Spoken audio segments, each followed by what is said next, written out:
So, what has been the hullabaloo behind Nancy Pelosi, the US Speaker's visit to Taiwan?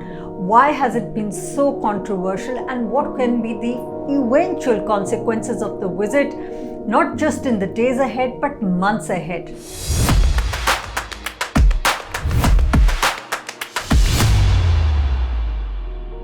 Let's look at the basic problem first. The thing is that Taiwan considers itself as an independent country, whereas China considers Taiwan to be a part of China under the One China policy. Looking a little back into history, we will know why. Actually, Taiwan was indeed a part of China in terms of the Qing dynasty till 1895, when it was annexed by Japan. And that country, meaning Japan, ruled over Taiwan as a colonial power till the end of the Second World War. As you know, in the Second World War, Japan lost, and it also vacated Taiwan. There was a civil war going on in China in 1949.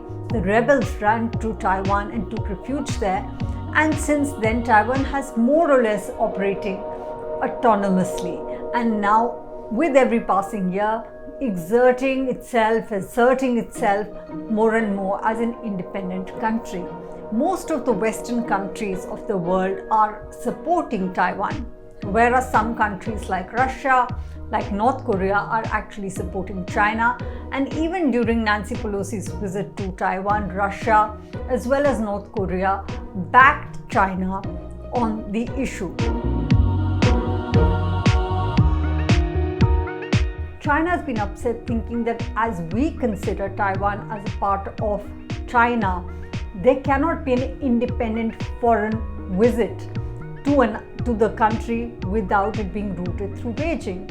And that's where the problem is.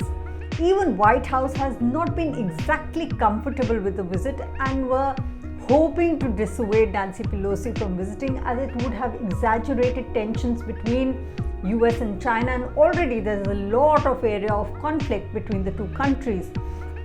However, they did not actually stop her because they considered that she can take her own independent decision, considering she's the US Speaker and a different arm from the government. So that is where it was. Also, the fact is that China has been very upset and had sent actually its jets scrambling very close to the Taiwanese straits, and also warned US that there could be dire consequences if the visit were to go ahead, which it did.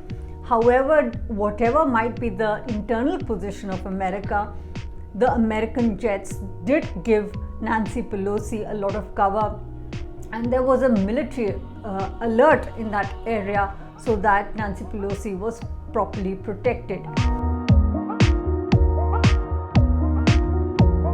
It's very, very difficult for China to get into a real conflict with America over Taiwan, and that is a reality, and there are several reasons for that.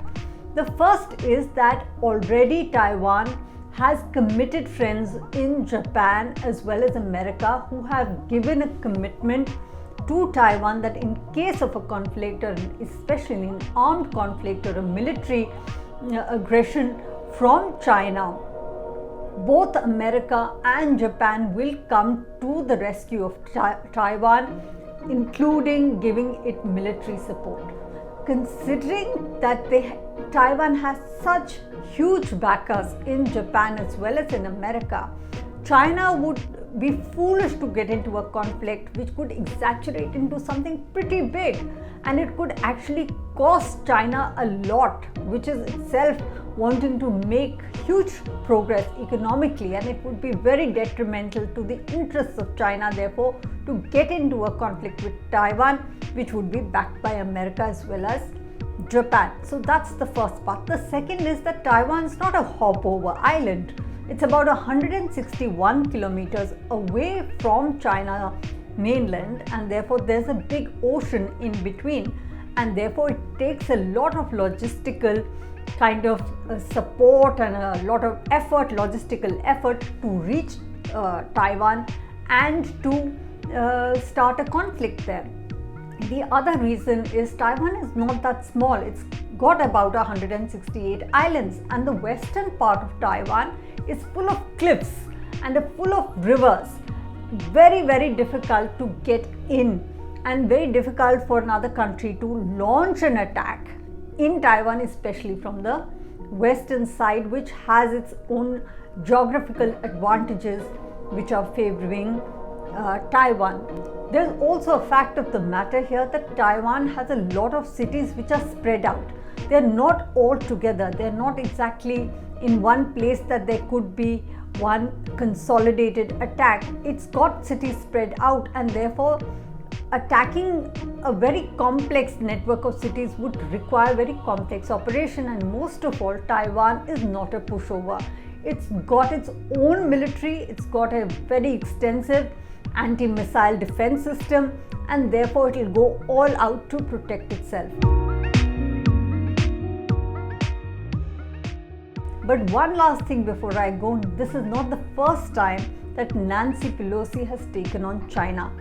Of course, this is the first visit of the senior most US representative since 1997 to Taiwan. But as a senator, also Nancy Pelosi in 1991 had visited Tiananmen Square and written a note favoring all those people who have fought for democratic rights, and said that she stood firmly behind those people who have fought and died for democracy.